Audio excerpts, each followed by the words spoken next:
My name is Marceline Dupree. I am 58 years old. I grew up in a small town where everyone knew everybody else's business. I worked 35 years as a school nurse and I retired last year on my pension. I raised 2 children who moved away and built their own lives. I lived alone for a long time after my first marriage ended quietly and without fireworks. I learned to be careful with my heart and loud with my laughter when I needed it most. Tonight was supposed to be a night for laughter. Tonight was supposed to be the simple kind of joy you find after a long stretch of cold mornings. I had married James Coleman at the little church on Main Street this afternoon. The service was short. The reception was even shorter. My daughter left before the cake, and my son did not come at all. People had reasons. Bills. Work. Nursing duties for a sick husband. I understood a part of me that still ached when I thought about it. But I also knew that at 58 you get to keep what you finally let yourself want. I wanted to be silly. I wanted to feel young in a way that was not borrowed from the past. I will tell you right now, if you like real stories that sit heavy in the chest, then subscribe to this channel. Hit like if you feel with me and turn on the notification button so you do not miss my next chapter. Drop in the comments below where you are watching from so I know who is with me on this journey. Your presence matters. Your voice matters. Tell me which part of the country you are watching from so I can say hello back in the next video. The house where James and I stayed for our first night together sits on a quiet lane outside town. He lives there already. It is a modest place with a porch swing and a fence that needed paint. Inside the bedroom the light from the hallway was thin, and the wedding bouquet sat on the dresser like a small trophy. James had been late to the reception and late again to the bedroom. He has always been late in gentle ways, like he is saving time for something else. In the pew this afternoon when he said his vows there was something steady in his eyes that made me think I had not been trading my years for a dream. I had been stepping into a real life. But marriage with me has never been about grand gestures. It has been about small rebellions. Today I decided to perform one last rebellion for the evening. I wanted to remind the man I married that I could still pull a prank better than any kid on the block. It was childish and it was mine. I slipped into the room where the bed sat like a stage and I checked the closet, the door, the floor. I wanted the set to be perfect. If you are new here, please take a second to subscribe. I promise more stories that cut deep and leave you wanting the next part. Like this video right now if you think people of every age deserve a little mischief in their lives. Tell me in the comments what small thing you did this year that made you feel alive again. I crawled under the bed. The box spring smelled faintly of cedar and laundry soap. My knees remembered every step I had taken in this life, and a small laugh escaped me. It felt funny and dangerous, like a secret you keep too long and then finally let go. The plan was simple. When James walked in, I would make the kind of noise that would make him think the house had a ghost. Something harmless. A startle. A laugh. A memory of youth we could share like candy. Under the bed the world narrowed to the floorboards and the hem of the bed skirt. I could see the thin strip of lamplight from under the door. I listened to the house breathe. I listened to my own heart doing the slow work of being brave. Outside somewhere a night bird called and the street was quiet. I thought about my children again. I thought about the years of cooking, the nights on the living room floor holding a crying toddler, the nights I sat awake worrying about rent and next paycheck and how to make sure my mother had a decent medication supply when she needed it. I thought about being 40 and single and thinking that my life had taken a wrong turn and then finding a new road and deciding to walk it anyway. I will keep these stories coming if you hit the subscribe button.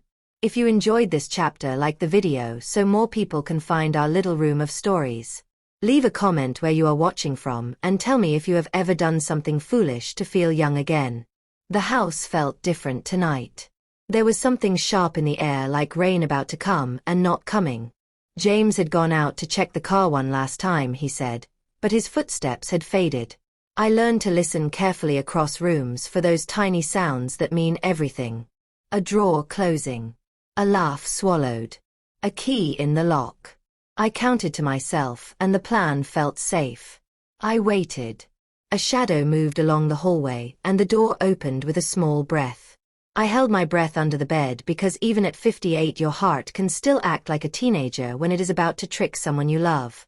A figure came into the bedroom and I could hear the soft scrape of a shoe against the floor. It was not the steady, familiar tread I had come to know as James. There was a different rhythm. I wanted to pop out and shout, then collapse into giggles and the kind of relief that makes a body shake. I wanted that ridiculous joy. But something in the way the figure stood at the foot of the bed did not fit the shape of an ordinary prank. The person did not move to the dresser or to the lamp.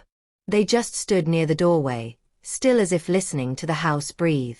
A voice spoke, low and sure. It said a name that cracked something inside me, a name from a closed room of my past that I had visited very rarely since the divorce and the years of care and the slow gardening of my own life. The name I heard was not James' name. It was a name I had not expected to hear on my wedding night. For a moment my whole body forgot how to be any age at all. I felt 58, 38, and 12 all at once. The sheet above me hugged the bed like a sky. My hand found the edge of the box spring and the prickle of fear and excitement ran through me the way lightning runs before thunder. Then the figure shifted and the moonlight caught them in a way that made me squint. A scent filled the room that I knew and did not know. A single word followed the name, and it was a word that meant everything and nothing until I understood who had spoken it. I did not move. I did not breathe. I did not even blink. At 58, you would think a woman has lived through enough to stop being afraid of shadows. But fear does not care about age. It only cares about surprise. And the person standing in my bedroom doorway on my wedding night was the last person I should ever be surprised by. He whispered again. "Mama, you here?" My whole body froze under that bed. That voice was not James. It was not a stranger. It was not even someone from my new life. It was my son. My only son. The same son who had not come to my wedding. The same son who had not visited me for almost 3 years unless he needed money or a place to leave his problems. The same son who once stood in my kitchen and told me that marrying again at my age made me look desperate. I felt tears sting the back of my eyes. Not because he was here, but because I did not understand why he was here. And because his voice sounded broken. I wanted to slide out from under that bed and tell him I was right here. But something about the way he was standing kept me still. My son, the tall boy I carried for 9 months and raised on nurse wages, leaned against the wall like he was running from something. His breath was shaky. His hands twitched at his sides. He spoke again, voice cracking like ice in hot water. "Mama, I messed up. Real bad. I did something stupid. And I know you here with that man, but I ain't got nowhere else to go." My heart twisted. All the years I tried to help him, push him, guide him, hold him together like a cracked bowl. All those memories rushed back. The school calls. The suspensions. The friends who dragged him down. The nights I stayed up waiting to hear the door open and know he was safe. The arguments when he turned 25 and told me to stop treating him like a child. But the worst memory was the last one. The day he told me he did not need me anymore. I curled my fingers into the carpet under the bed. The old fear came back, the fear of loving someone who only returned when they were drowning. Then he said something that almost made me cry out loud. "Mama, I think someone followed me here." Followed him. To my new husband house? On my wedding night? I slid an inch closer to the edge of the bed, just enough to see his shoes. Dusty. Wet. Like he had been running outside. My son was not the kind of man who ran. He was the kind who made others move aside. Something was wrong. Very wrong. He stepped closer to the bed and sat down. The mattress pressed down inches above my face. I could smell the night air on his clothes. I could hear the trembling in his chest. "I do not know what to do, Mama. Please, tell me you home." My mouth opened. I was about to whisper his name. About to pull myself out from under the bed and hug him even if he did not deserve it. But then the front door opened. Loud. Fast. Hard. I heard footsteps. Heavy ones. Not one pair. Two. Maybe three. Men. Moving fast. My son jumped to his feet so quickly the bed bounced above me. His breath caught in his throat. No. Not now. Not here. He whispered it to himself like a man begging the night to rewind. The footsteps came closer. Down the hallway. Toward the bedroom. I pressed my hand over my mouth. My son stood frozen at the foot of the bed, his shadow trembling on the wall. Then a voice shouted from the hallway. "Where is he?" Another voice answered. "He came in here. The old lady house." My blood ran cold. Old lady. That was me. My son backed away from the door. Someone grabbed the knob. Turned it. I closed my eyes. The door swung open. And the last thing I saw before fear took all the air out of my lungs was a tall figure stepping inside and pointing right at my son. "You thought you could hide behind your mama tonight?" The room filled with silence so thick it felt alive. Then the man stepped forward. And my son whispered something that chilled me deeper than the cold floor beneath my body. "I did it for you, mama." The room felt like it was shrinking. Every sound was louder than it should have been. The ceiling fan creaked like it was warning us. The men who burst through the doorway stood tall and stiff, like shadows that had learned how to breathe. My son stood across from them, chest rising and falling like he was fighting for air. And I was still under the bed. Hidden. Silent. Terrified. The first man stepped forward. He was broad-shouldered, wearing a dark jacket and a look that told me he was not here to talk. The second man hovered behind him, hands tucked in his pockets, eyes sharp and cold. They were not guessing why they were here. They came with a purpose. The first man pointed at my son. "You got some nerve running here. This where your mama live, huh?" My son swallowed hard. He was scared.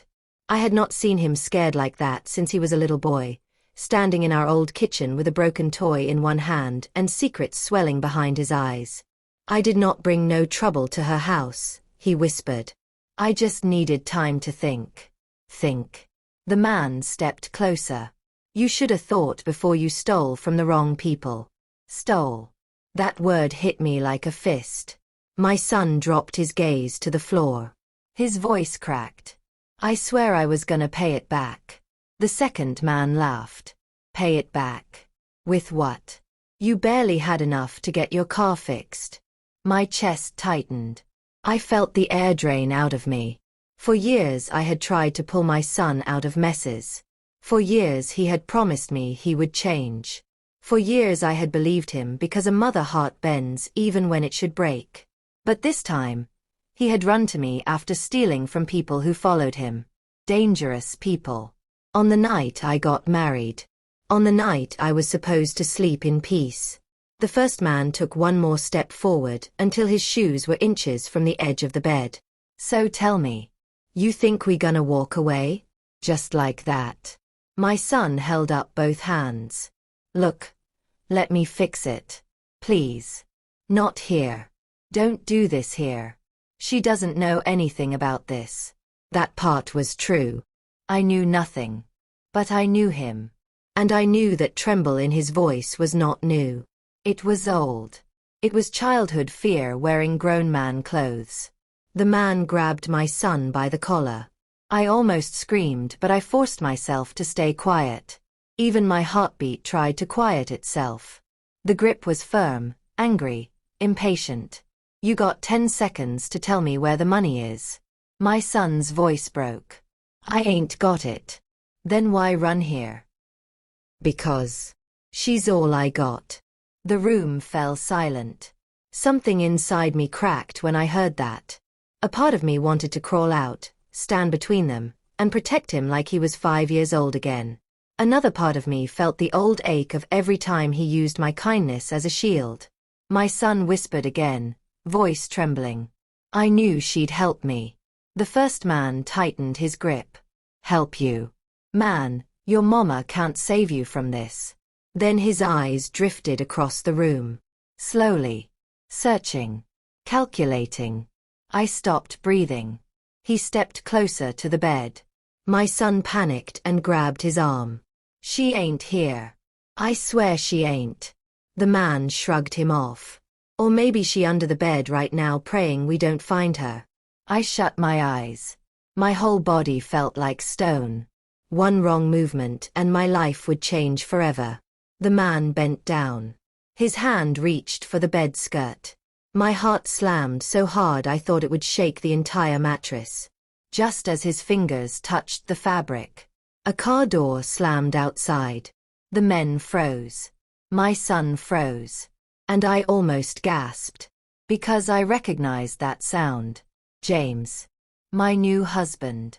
Home again. The first man cursed under his breath and stepped back from the bed. The second man rushed to the window. It's him.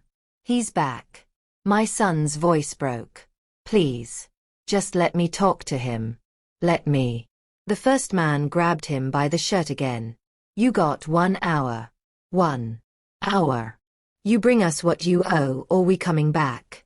And next time, nobody gonna stop us. Not even your mama. The threat hung in the air like smoke. The men didn't look at me. Didn't check the bed again. They pulled my son with them toward the door. My son stumbled but caught his balance. As they dragged him away, he whispered one last thing. Mama. Don't come out. Please. I'll fix this. They disappeared down the hallway. The front door slammed. The car engine roared. Silence returned. Except for one sound. James' footsteps on the porch. Slow. Heavy. Growing closer. I swallowed. My legs were stiff. My heart was still pounding like something trapped in a cage. I finally slid out from under the bed, gasping for air as if I had been underwater for hours.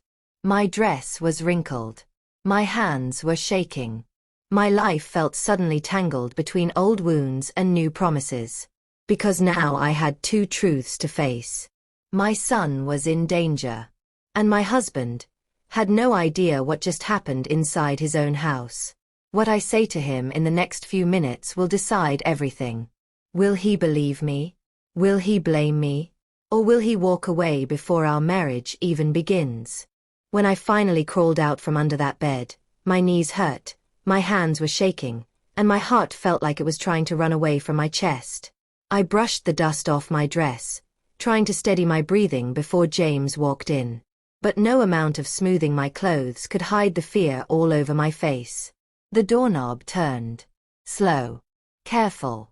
Almost like he already sensed something was wrong.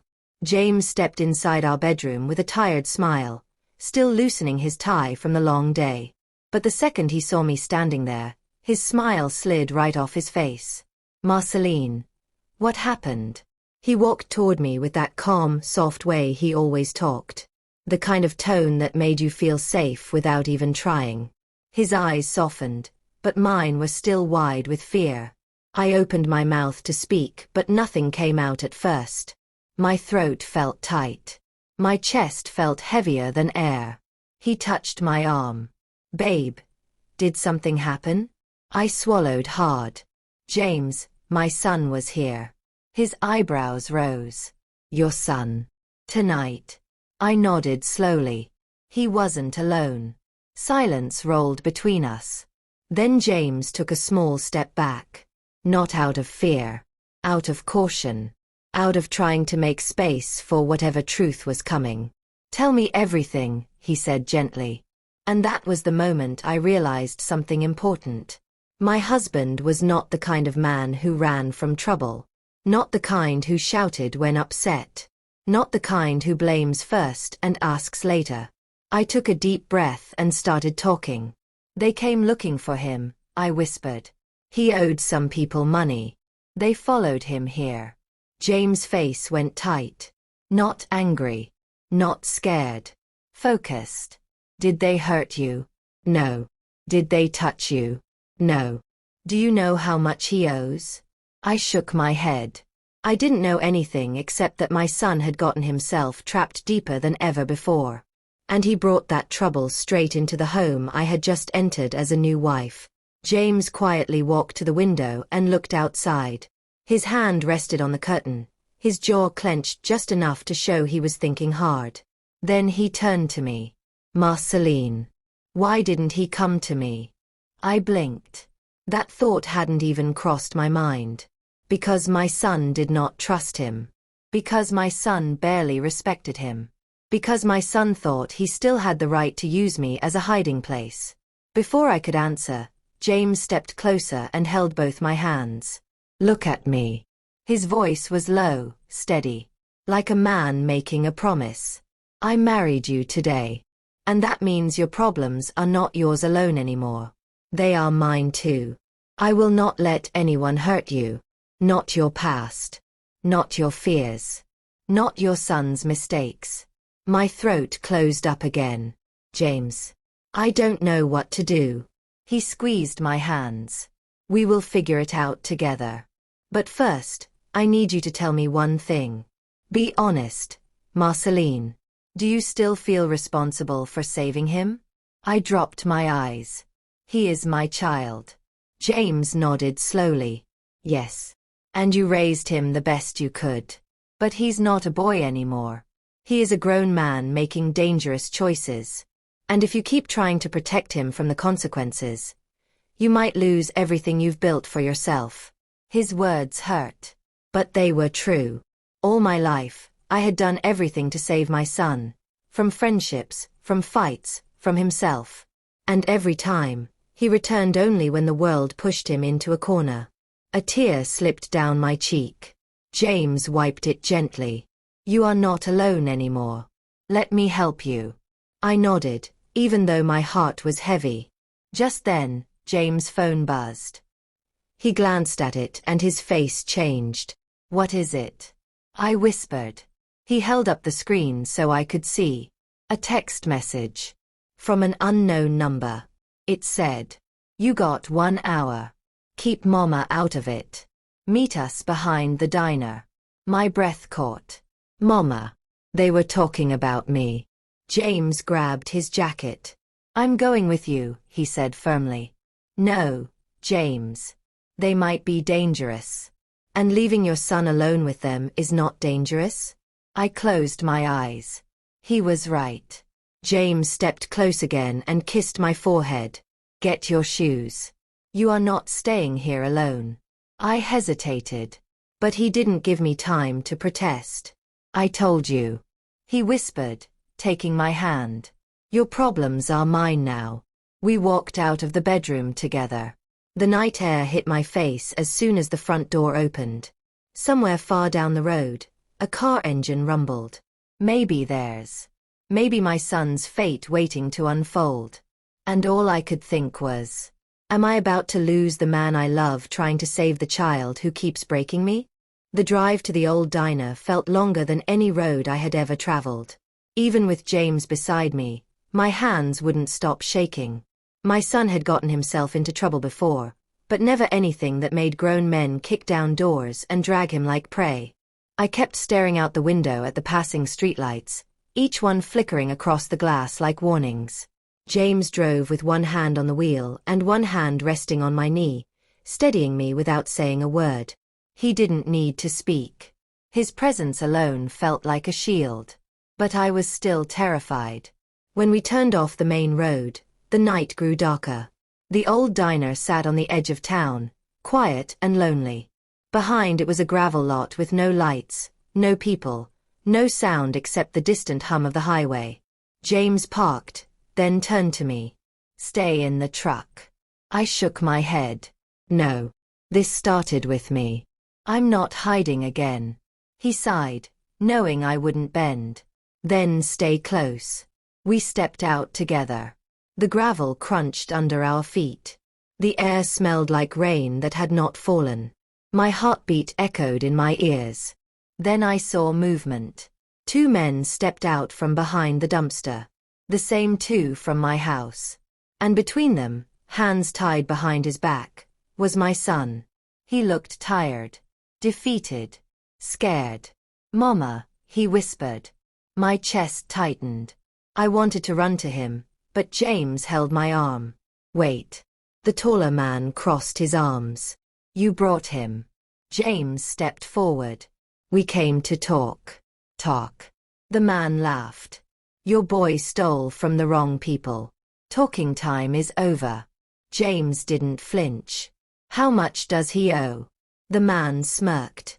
More than you got in that nice new wallet. James didn't look away. Name your price. The second man stepped closer to James, looking him up and down.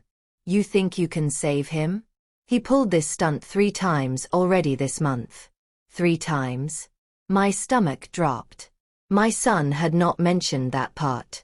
The man grabbed my son by the collar and yanked him forward. Tell her. Go on. My son kept his eyes on the ground. Tell me what? I whispered. He didn't answer. Tell me what you did, I said louder. Still nothing. The second man shoved him. Tell her. Finally my son lifted his head. His voice was small. Mama. I took money from their boss. I was supposed to flip it. I lost it. All of it. I stared at him, my heart breaking in slow motion. Why? He closed his eyes like the truth hurt. Because I didn't want to look like a loser no more. I wanted to walk into your wedding with something to show. Something that said I wasn't a disappointment. My throat tightened. And instead you brought danger to my home. His voice trembled. I didn't mean to. I swear I didn't. I was scared. They said they'd come for me tonight. I didn't know where else to go. The taller man stepped in front of me. Enough talking. Someone needs to pay. Right now. James moved in front of me. You touch her, I promise. The man cut him off. Promise what? James narrowed his eyes. That you'll regret it. The air grew colder. The second man reached into his jacket. I gasped and stepped back. James held his ground. We're not here for a fight. I'm offering you a way out. Tell me the amount. The taller man sniffed. 5,000. My mouth dropped open. $5,000? James didn't blink. Give me the night. I'll get it. The man shook his head. 1 hour. We already gave him that. James took a breath. Then take me instead. Everything went silent. Even the wind stopped. I turned to James so fast my neck almost snapped. No. No, James, don't. But James raised his hand gently. Marceline. It's okay. The taller man smiled. You offering yourself? For him. James nodded slowly. If that buys her son more time, yes. My son's knees buckled. James, no. Don't do that for me. James turned his face toward my son. You should have thought about all this before dragging your mother into it. My son looked like he might collapse from shame. The taller man crossed his arms. We don't need him. We need the money. James reached into his pocket and pulled out something small. His phone. He tossed it to the ground near them. Let me work. Give me tonight. I will bring you every dollar. The 2 men looked at each other. Silent. Thinking. Then the second man finally spoke. 1 night. That's it. Midnight tomorrow. His eyes sharpened. If you show up late, or you bring anybody else with you. He tapped his chest. We'll handle things our own way. James nodded once. Understood. They shoved my son forward. He stumbled into James' arms. We'll keep him until you pay, the taller man said. I grabbed my son's arm. No. You can't take him again. The man shrugged. Lady, you want him alive or not? Tears ran down my face as they pulled him away. Mama. My son screamed. Mama, I'm sorry. Mama, please. His voice faded as they dragged him behind the diner and into a waiting car. The doors slammed. The engine roared. Then they were gone. My legs gave out. I fell to my knees on the gravel, sobbing like someone had ripped me open. James knelt beside me and held me tight. I'm here. I'm right here. I gripped his shirt, shaking. James, what are we going to do? He looked toward the empty road where the car had vanished. His expression hardened. Tomorrow, he said quietly. I'm ending this. For good. And the way he said it made me realize something. James was hiding a side of himself I had never seen. A side that scared me. I barely slept that night. Every time I closed my eyes, I heard my son shouting my name as those men dragged him away. Every time I tried to breathe, I saw James standing face to face with danger like he wasn't afraid of anything. Like he had done it before. But the part that scared me the most was this. James wasn't panicking. James wasn't nervous. James wasn't confused. James was planning. Quietly. Calmly. Like a man who had lived this kind of night once in his past. When morning came, I found him sitting at the kitchen table, sipping coffee like it was any other day. But his eyes told a different story. There was a darkness in them, something deep and steady that I had never seen before. He looked up at me. You should eat something. I shook my head. I can't. He stood and walked over to me. You're no good to your son if you pass out from fear. I didn't want to hear logic. I wanted my son safe. I wanted the nightmare gone. I wanted to scream. Instead, I whispered, James, who are those people? What have you gotten yourself into? He cupped my face gently. It's not about what I got into. It's about what I'm willing to do to get him back. I stared at him. You offered yourself to them last night. He nodded once. Because they needed a bargaining chip. Now they think they have one. I frowned. What do you mean? He took a long breath. They think I'm desperate for him to live. They think I'm the kind of man who can be pushed around. They think I'm just some middle-aged man who married a woman with grown kids and no backbone. I swallowed. And you're not. His voice dropped low. No, Marceline. I'm not. The house fell silent. I sat down slowly, studying him. James, what kind of life did you live before you met me? He didn't look away. A life I walked away from. A life I don't want to go back to. Then he added quietly. But for you. For your son? I'll do what I have to do. My chest tightened. What are you planning? He didn't answer right away. Instead, he pulled a small metal box from the hallway closet. A box I had never seen before. He placed it on the table gently. When he opened it, my breath caught. Inside were documents. Old letters. A folded jacket patch. A roll of cash. And a badge. A real law enforcement badge. My mouth fell open. James, you were a police officer? He shook his head. Not exactly. He lifted the badge. I was Federal Task Force. Undercover. 5 years. I stepped back. Undercover. You. Why didn't you tell me? He closed the box. Because I didn't want that world in our marriage. I'm retired for a reason. But those men last night?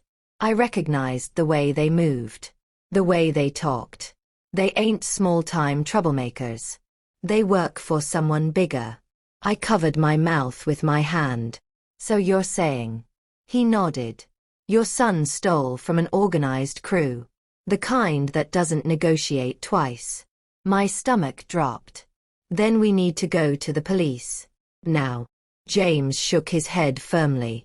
They won't help in time. And if your son talks, it'll only make things worse. These people don't care about the law. They care about loyalty, power, and fear. I felt faint. James, how do you know all this? He stared at the box. Because I used to infiltrate men just like them. I sat down hard. What are you going to do? James rested his hand on mine. I'm going to meet them tonight at midnight. And your son is coming home with us. My voice shook. You're not paying the money? He shook his head. No. He leaned closer. I'm not giving criminals a dime. Not after what they did. Not in my house. Not in my town. Fear rushed up my spine. James.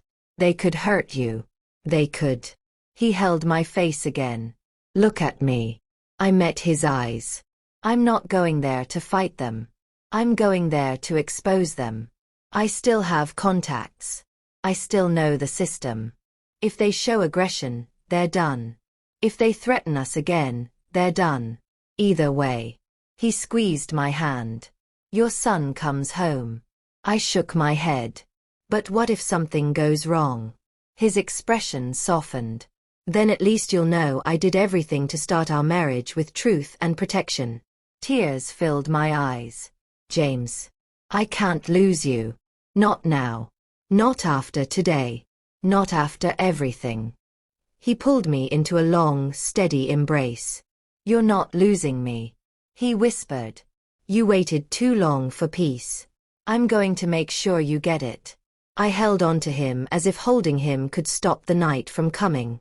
But the clock was already ticking toward midnight. And as the hours passed, James made one single phone call. A call to someone he hadn't spoken to in years. His words were quiet but strong. It's me. I need a favor. A big one. Tonight. Then he hung up. That was the moment I realized. James wasn't going into this alone. He had backup. Real backup. And the men who took my son had no idea what kind of storm was coming for them. The rest of that day felt like walking through deep water. Slow. Heavy. Every sound muffled by fear. Every minute dragging itself forward like it didn't want to reach midnight. I cleaned the kitchen twice. Folded the same blanket 3 times. Sat on the couch and stood back up. Nothing could calm the storm inside my chest. James, on the other hand, moved like a man who had stepped back into an old skin he hoped he'd never wear again. Focused. Quiet. Prepared. Around 9 that night, he placed the metal box back in the closet and locked it. Then he turned to me. When we go out there, I need you to stay in the truck. No arguing. I crossed my arms. James, I'm not hiding again. He walked close, his face soft but firm. Marceline, this isn't about strength. It's about survival. If things go bad, I need you safe. You staying in the truck is the only way I can breathe out there. I looked into his eyes and saw the truth. This man loved me. Not with childish passion. Not with sweet words. But with action. With protection. With sacrifice. So I nodded. Okay. I'll stay in the truck. He kissed my forehead gently. Thank you. At 10 o'clock, he received a message. 1 sentence. Same place. Don't be late. My stomach twisted. By 11:30, we were in the truck again, heading toward the diner. The streets were empty, the houses dark, the wind moving slow against the glass. When we pulled behind the diner, the scene was different from the night before. 3 cars instead of 1. 5 men instead of 2. All standing in the shadows like they were waiting for a show to start. And there, near one of the cars, was my son. Hands still tied. Face bruised. Eyes swollen with fear and guilt. I covered my mouth. Oh Lord. James parked the truck slowly, then turned to me. Stay here. No matter what happens. I nodded, though fear rattled my bones. He stepped out.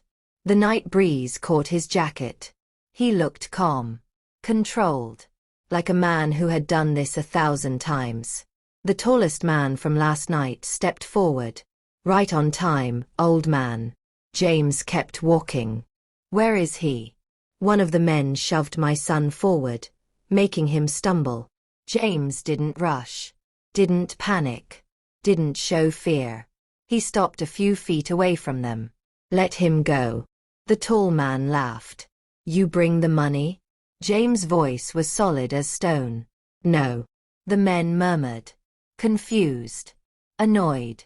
The tall one spat on the ground. Then we ain't letting him go. James shrugged. I didn't expect you to. Silence hit the parking lot. Hard.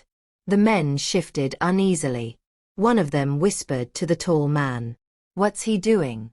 The tall man stepped closer. What game you playing? James reached into his pocket slowly.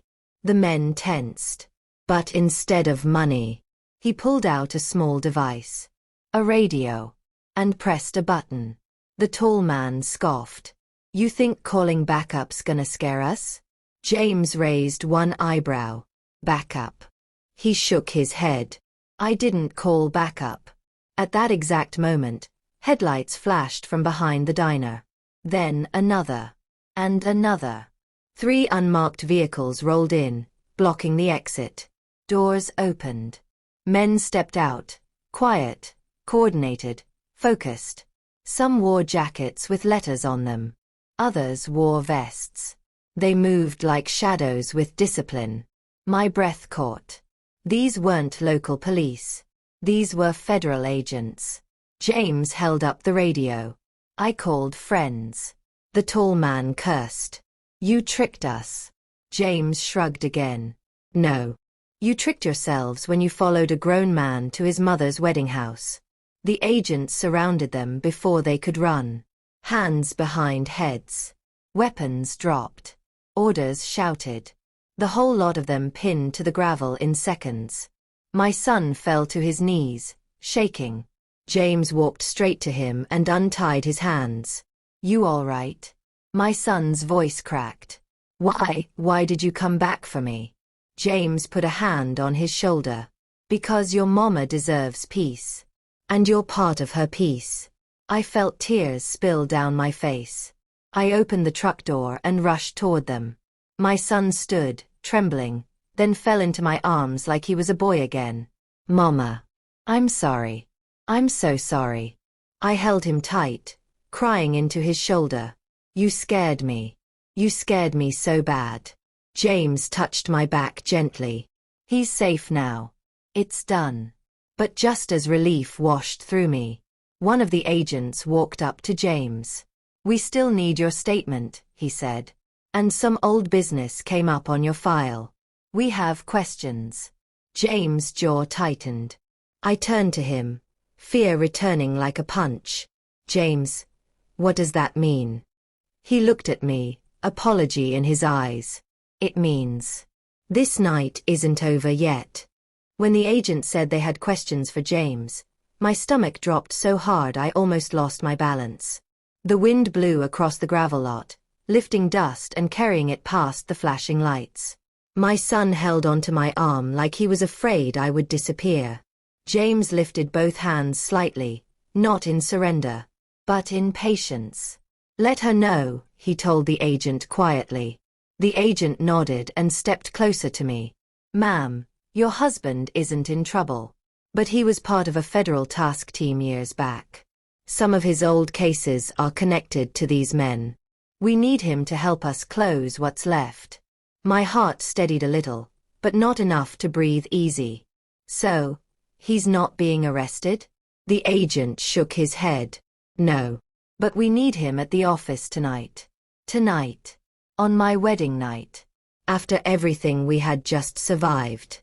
I turned to James. Do you have to go? He touched my hand gently. If I don't, those men might walk free. And your son won't be safe. I swallowed. Then go. I'll be right here when you come back. He kissed my forehead, long and soft, like a promise. Take him home. He nodded toward my son. And get some rest. My son lowered his head, ashamed to even look James in the eye. But James cupped the back of his neck gently. You get another chance at life tonight. Don't waste it. My son nodded weakly. I won't. I swear I won't. James climbed into one of the unmarked vehicles, and I watched the convoy of federal cars roll out of the lot, their lights glowing against the empty highway. Then it was just me and my son. The silence between us was heavy, heavier than all the years of distance, disappointment, and anger. I finally turned to him. Get in the truck. He obeyed without question. The ride home was quiet at first. The kind of quiet where two hearts try to talk but don't know how. The moon hung low in the sky, watching us like it already knew how our story would end. Halfway home, My son finally spoke. Mama. His voice cracked. You didn't have to come out there tonight. I didn't deserve that. I kept my eyes on the road. You're right. You didn't deserve it. He flinched. But you're still my child. And as long as I'm alive, I will try to guide you. Not save you. Not clean up after you. Not protect you from consequences. Guide you. He wiped his face. I don't know why I keep messing up. I glanced at him. Because you keep trying to fix your life without fixing yourself. He dropped his head. When we got home, he followed me inside. The house smelled like the bouquet from my wedding. Sweet but fading. My son sat on the couch like a man who had lost everything. I stood in front of him. You almost cost me the one good thing I've found in years.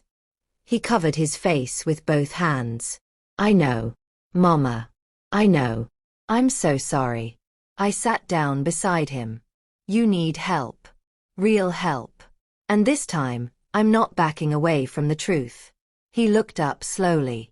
What do you want me to do? I took a breath. You're going to counseling. Real counseling. You're going to work. You're going to pay your debts the right way. You're going to learn how to breathe without hurting yourself or anybody else. He nodded. And, will you forgive me? I held his hand. I never stopped loving you. But forgiveness takes work. And you're the one who has to do that work. He cried quietly then.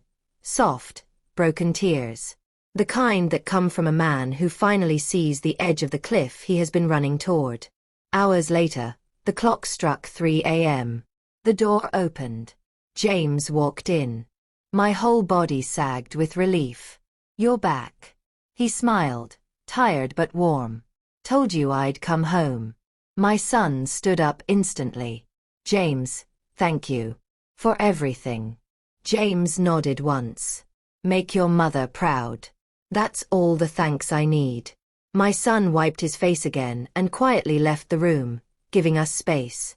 When we were finally alone, I walked into James' arms. You saved my family tonight. He whispered into my hair. No. You saved your family by loving them enough to face the truth. We sat on the couch, hands intertwined, the night quiet around us. Then James said something I will never forget. Marceline. Our marriage didn't begin the way I imagined. But it began with truth. With courage. With you choosing to stand instead of hide. If we can survive tonight, we can survive anything that comes next. I looked into his eyes, steady, loyal, deep, and I finally believed it. Our story did not begin with romance. It began with fear, danger, secrets, and pain. But it ended with strength. My strength. My son's chance at redemption. And James. A man who loved me not because I was easy to love, but because I was worth loving. As dawn broke, lighting the sky with a soft gold glow, I realized something. I had not just found a husband. I had found a partner. A protector. A second chance at life I never thought I would get. And for the first time in years, I felt at peace. Thank you for staying with me through this story. If you want more powerful stories like this, make sure you like this video, subscribe to the channel, and turn on your notification button so you never miss another chapter. And tell me in the comments where you are watching from so I can shout you out in the next video. This story may be over, but we have so many more to tell.